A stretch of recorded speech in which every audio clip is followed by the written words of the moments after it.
didn't tell her. Her and I had a conversation, I think, either right before that or the day before. But we were that's another thing. Again, it's not my story to tell, but I don't think she has time to tell you guys. Um, Basically, when they were kids, they were kidnapped by the church.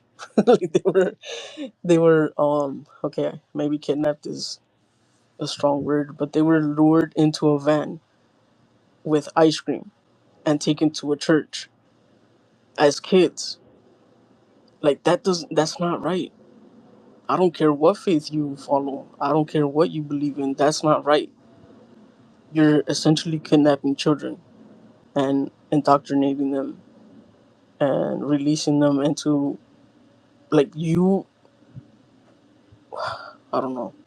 It like she said it was a, I don't even want to say it was a funny story. It caught me off guard when she told me, like, oh yeah, they used to come around and pick us up in a van and offer us ice cream, and they would take us to a church, and then we would come home, and that was it. And it's like, what? That's kidnapping, first of all. It sounded funny, but it wasn't funny, and it didn't sit right with me. I'm embarrassed that there's organizations that do that. I'm embarrassed that they use Jesus to do stuff like that.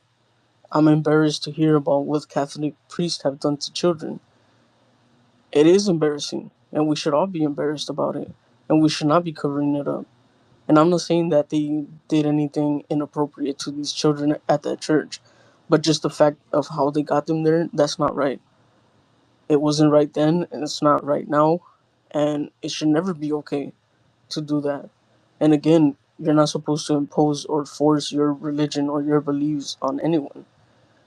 So, back to the atheist, the people that I've talked to, the videos that I've seen, they, and this is the weirdest and funniest thing to me, is that they have studied the Bible. They read the Bible to disprove the Bible. They read it so that they can debate with you. And it's like, do you know how much faith it takes for you to believe? How much faith you have in yourself to read a book that tells you everything you're gonna use against me?